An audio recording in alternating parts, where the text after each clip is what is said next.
sini ingin mengatakan bahwa dampak dari sihir itu selain berdampak kepada kekufuran, juga bisa berdampak kepada fisik yang terbebani. Ini ciri-cirinya. Jadi kalau Anda ke dokter misalnya berobat, kan nggak teridentifikasi, nggak ada nih penyakitnya, biasa aja kok, ibu sehat, pas sehat nggak ada masalah. Tapi kok kayaknya nggak enak gitu kan, berat. Mau ibadah susah, cirinya itu salah satunya ke ibadah malas, capek gitu kan, dunia lancar dikerjakan, atau pada ciri tertentu aja, begitu kesini nggak enak, kesini keluar nggak lagi. Ya, ini nyaman, ini kok enggak gitu. Jadi kadang-kadang spesifik. Yang lebih jahat lagi nanti semua hal sulit dikerjakan, sudah nggak bisa bangun, kayak berat dan sebagainya. Tapi ini syari tuh di MRI macam-macam nggak ketemu. Tapi ada gitu terasa dan sebagainya. Nah ini salah satunya, ada kemungkinan juga ini bisa terjadi. Sehingga maka kalau Anda mengalami ini, sudah bahasa Qurannya sederhana. Qul a'udzu birabbil falaq. Jangan cari obat dari manusia lagi, nggak akan ketemu. Silahkan cari sampai kiamat kurang 2 hari, nggak akan nemu. Sehari lagi Anda coba menyesal, ngapain saya cari selama ini? Udah kembali kepada yang menguasai segalanya, yang punya cahaya, yang bisa menembus segala kegelapan, termasuk sihir, orang dengki, dan sebagainya. Sama ibu berhadapan dengan orang iri hati, itu seperti sihir, seperti penyihir. Kalau sama orang iri, ibu jangan dibalas. Semakin dibalas, semakin iri dia. Betul. Kita lewat depan dia, ya Masya Allah, mungkin buru-buru, nggak sempat nyapa, sudah marah tuh. Nulis status, nggak nyangka ya, nyangka dia tuh. Ketika Anda bilang gak nyangka, Anda sedang nyangka gitu kan.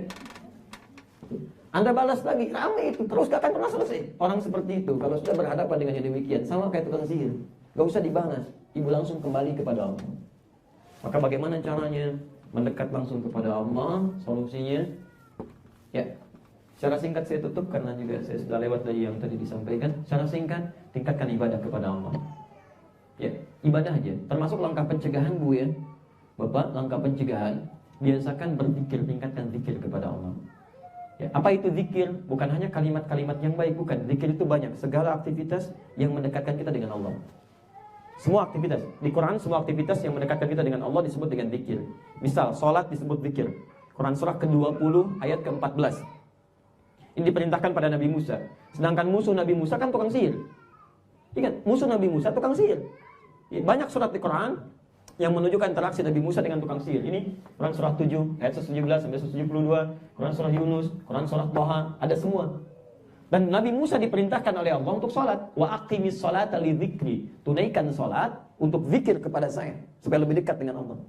Jadi kalau ibu ingin mencegah diri dari yang seperti ini, ayo tingkatkan salat. Tambah salat fardu dengan salat sunnahnya. Tingkatkan. Bangun malam, mendekat kepada Allah. Kemudian baca Quran, bagian dari zikir. Quran surah ke-15 ayat ke-9, posisi paling kanan di pertengahan. Menghafal Quran, bagian dari zikir.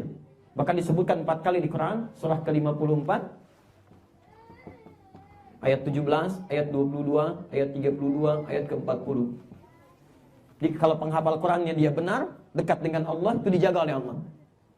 Kemudian pasca salat, kalimat-kalimat thayyibah itu bagian dari zikir. Quran surah ke-4 ayat 103. Fa idza qadaytumus sholata fadhkurullah. Ya, jika Anda sudah selesai mengerjakan sholat, tingkatkan zikir kepada Allah. Maaf saya agak cepat karena saya mengejar waktu limit tadi sudah agak lewat. Quran surah 4 ayat 103. Ya. Dan di antara zikirnya ternyata itu ayat-ayat yang langsung bisa mencegah kita dari sihir, Bu. Ya. Langsung urutannya hadis Muslim nomor hadis 591, 593, 597. Kemudian pindah ke Ibnu Majah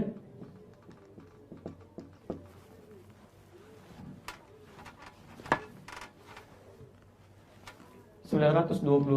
Sebelum ini bacakan Abu Daud nomor hadis 1523. Yang ini astagfirullah, astagfirullah, astagfirullah, astagfirullah, Allahumma antas salam wa minkas salam, tabarakta ya dzal jalali wal ikram. Di hadis Muslim nomor hadis 591. Yang ini ibu bacanya sudah hafal. Saya cuma tunjukkan referensinya. Ini la ilaha illallah wahdahu la syarika lah, lahul mulku wa lahul hamdu wa huwa ala kulli syai'in qadir. Ya kan? Yang ini hadis Muslim nomor hadis 597. Subhanallah, subhanallah, subhanallah, alhamdulillah, alhamdulillah, alhamdulillah, Allahu akbar, Allahu akbar, Allahu akbar. Kemudian setelah itu bacakan ayat kursi Al-Baqarah ayat 255. Setelah itu bacakan 3 surah terakhir. Qul a'udzu birabbin qul huwallahu ahad, qul a'udzu birabbil falaq, qul a'udzu birabbin nas, gitu kan? Itu ada di Abu Daud nomor hadis 1523. Dan 3 surah ini disebut dengan muawwadzatis tsalath. 3 surah yang digunakan untuk berlindung kepada Allah dari kejahatan semua makhluk. Ya, muawwadzatis tsalath. Kalau nggak sempat 3 surah, bacakan 2 surah terakhir. Disebut muawwadzatain. Di Al-Falaq dengan An-Nas. Tapi kalau mau bagus, mulai dari Al-Ikhlas. Al-Ikhlas, Al-Falaq, An-Nas. Setelah itu kemudian Ibnu Majah nomor hadis 925, berdoalah kepada Allah, minta supaya dijaga. Ya, doa yang paling singkat, minta yang umum-umum. Ya. Allahumma inni as'aluka ilman nafi'a wa rizqan thayyiba wa amalan mutaqabbala. Itu yang paling singkat dibacakan oleh Nabi setelah salat di Ibnu Majah nomor hadis 925. Tapi kalau Anda mau teruskan khusus spesifik permintaan, mintakan kepada Allah dari hal-hal yang ini, yang buruk-buruk. Anda bisa bacakan ayat-ayat ini yang saya tuliskan. Ini ayat khusus tentang sihir. Ya, jadi kalau ada orang-orang terindikasi ini, Anda bisa bacakan ini. Kalau sihirnya sudah demikian kuat, gak mempan diatasi, maka solusi terbaiknya umroh aja. Umroh aja, datang ke Mekah, ke Madinah. Ya. Karena sihir gak bisa menembus 2 kota ini, maka simpul-simpulnya akan terlepas dengan sendirinya. Ini saran saya. Ya, saya mohon maaf gak bisa uraikan panjang karena waktu kita sudah habis. Jadi saya cuma percepat. Lakukan amalan-amalan zikir supaya lebih dekat dengan Allah. Kalau sudah seperti ini, Qur'annya langsung yang menyampaikan. Allah yang mengatakan. Kalau Allah sudah berfirman, gak mungkin keliru. Innahu la yuflihus sahiru haitsu ata. Tukang sihir itu gak akan pernah berhasil, akan selalu gagal dari manapun dia datang. Mau menggunakan setan, menggunakan jin, menggunakan benda, gak akan pernah menembus orang-orang ini. Ya, orang-orang ini. Jadi dekati Allah dengan zikir, tingkatkan zikir dengan segala jenisnya, bacakan juga ayat-ayatnya, dekati kemudian dengan ibadah. Kalau kemudian karena terlambat sudah kena, sulit dilakukan, udah ajak aja ini umrah atau lakukan haji.